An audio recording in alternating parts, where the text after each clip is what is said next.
YS Rajasekhara Reddy విగ్రహ దిమ్మే కూల్చివేతలపై కాంగ్రెస్ నాయకులు ఆందోళన. ఎల్బీనగర్లోని కామినేని చౌరస్తా వద్ద ఉన్న వైఎస్ఆర్ విగ్రహ దిమ్మెను సుందరీకరణ పేరిట కూల్చడంపై టీపీసీసీ ప్రతినిధి ఎల్బీనగర్ సీనియర్ కాంగ్రెస్ పార్టీ నాయకులు జక్కిడి ప్రభాకర్ రెడ్డి ఆగ్రహం వ్యక్తం చేశారు. కాంగ్రెస్ పార్టీ నాయకులతో తరలివచ్చి కామినేని చౌరస్తా వద్ద పార్క్ నిర్మాణ పనులను పరిశీలించి దిమ్మెను కూల్చివేసిన కాంట్రాక్టర్పై ఆగ్రహం వ్యక్తం చేశారు. ఎల్బీనగర్ నియోజకవర్గ బీఆర్ఎస్ ఎమ్మెల్యే సుధీర్ రెడ్డి ప్రోద్బలంతోనే అధికారులు కాంట్రాక్టర్ వైఎస్ రాజశేఖర రెడ్డి విగ్రహ దిమ్మెను కూల్చివేశారని ఆరోపించారు. గత 15 సంవత్సరాలుగా వైఎస్ఆర్ విగ్రహం ఇక్కడే ఉందని, వైఎస్ఆర్ విగ్రహానికి తీస్తే వైఎస్ఆర్ అభిమానులు కాంగ్రెస్ కార్యకర్తలు ఊరుకోరని ఆగ్రహం వ్యక్తం చేశారు. వెంటనే అధికారులు స్పందించి వైఎస్ఆర్ విగ్రహాన్ని పునర్నిర్మించిన తర్వాతనే కాంట్రాక్టు పనులు మొదలు పెట్టాలని జీహెచ్ఎంసీ డీఈ కనకయ్యని డిమాండ్ చేశారు.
కామినేని వైఎస్ఆర్ చౌరస్తాలో ఉన్న దివంగత నేత మాజీ ముఖ్యమంత్రి రాజశేఖర రెడ్డి విగ్రహాన్ని తొలగించి బ్యూటిఫికేషన్ పేరు మీద ఆ విగ్రహాన్ని తొలగించమని చెప్పి వాళ్ళు అధికారులు కాంట్రాక్టర్లు ఇక్కడ వర్క్ జరుగుతుంటే గతంలో మాట్లాడడం జరిగింది.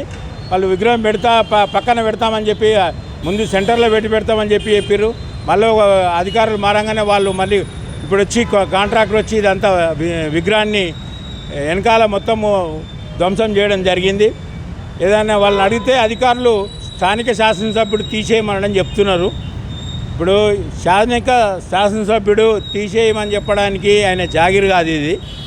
రాజశేఖర్ విగ్రహం పెట్టి ఇక్కడ కనీసం 15 సంవత్సరాలు అయిపోయింది. ఈ విగ్రహాన్ని తొలగిస్తే ఎక్కడైనా కూడా విగ్రహాన్ని తొలగిస్తే పెద్ద విగ్రహం పెడుతున్నారు. మెట్రో కాడ లాల్ బహదూర్ శాస్త్రి విగ్రహం అడ్డం వచ్చినప్పుడు తీసి మెట్రో వాళ్ళు పెద్ద విగ్రహం చేసి పక్కన పెట్టిర్రు.